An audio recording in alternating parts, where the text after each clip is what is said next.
En simplifiant, on peut dire qu'il existe deux grandes catégories de volcans.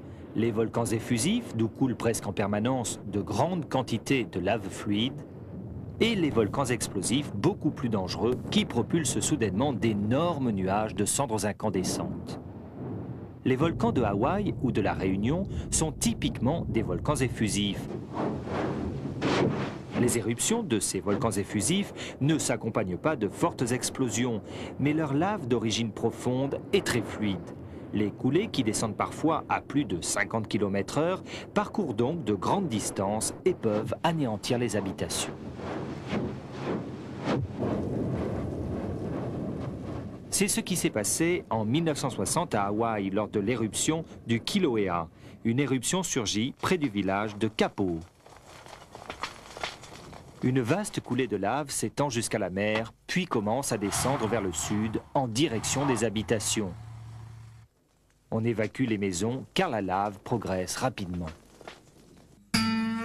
J'ai assisté à la lente agonie de la propriété de Bob Polucci. La coulée recouvre d'abord sa plantation de papayers, mais évite sa maison. Le deuxième jour, elle change de direction et commence à encercler son habitation.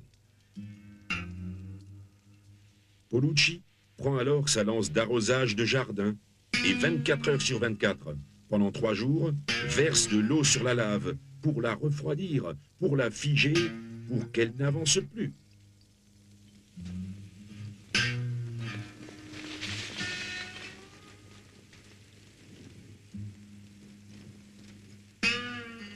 Il réussit à retarder l'avancée, le temps de sauver une partie de ses biens.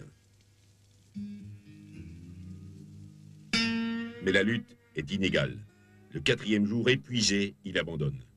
Quelques heures plus tard, la roche fondue touche les piliers de bois de sa maison, elle flambe.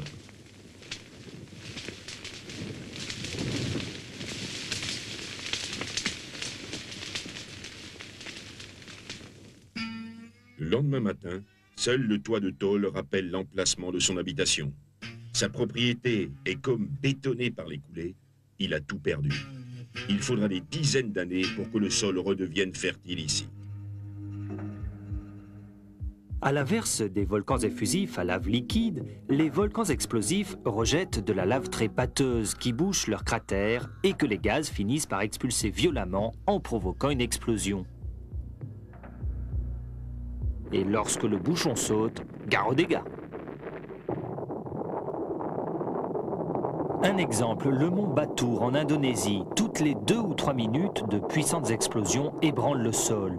Le ciel se remplit de roches rougeoyantes, surnommées bombes, et des nuées de cendres s'échappent par vagues à 300 km/h.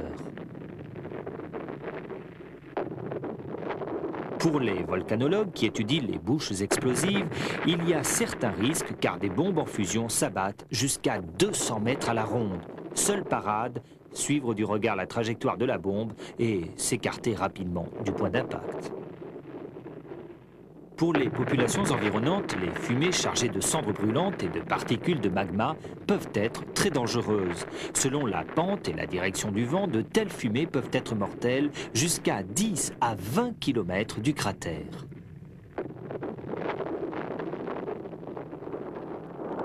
À une plus grande échelle, les cendres rejetées dans l'atmosphère par des grandes éruptions explosives retombent souvent jusqu'à plusieurs centaines de kilomètres du cratère. Elles peuvent avoir des conséquences désastreuses pour l'économie.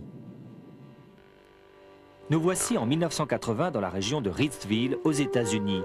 Nous sommes à plus de 300 km du volcan du Mont Sainte-Hélène. Le lendemain de l'éruption, il est tombé tellement de poussière qu'il y fait nuit en plein jour.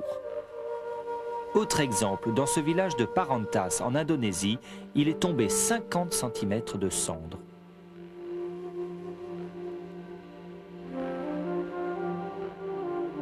À chaque éruption du Galunggung, dans un rayon de 15 km, l'air se charge d'une sorte de brouillard opaque.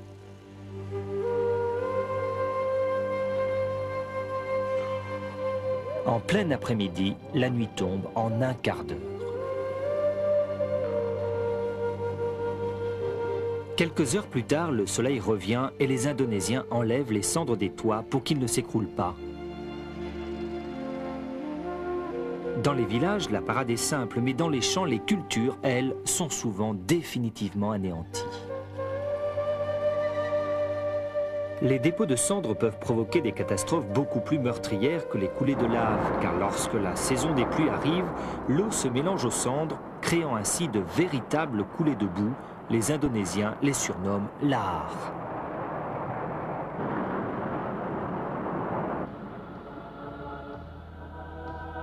En quelques minutes, ces lahars peuvent noyer des villages entiers. Le gouvernement indonésien a donc définitivement évacué certaines régions trop souvent menacées.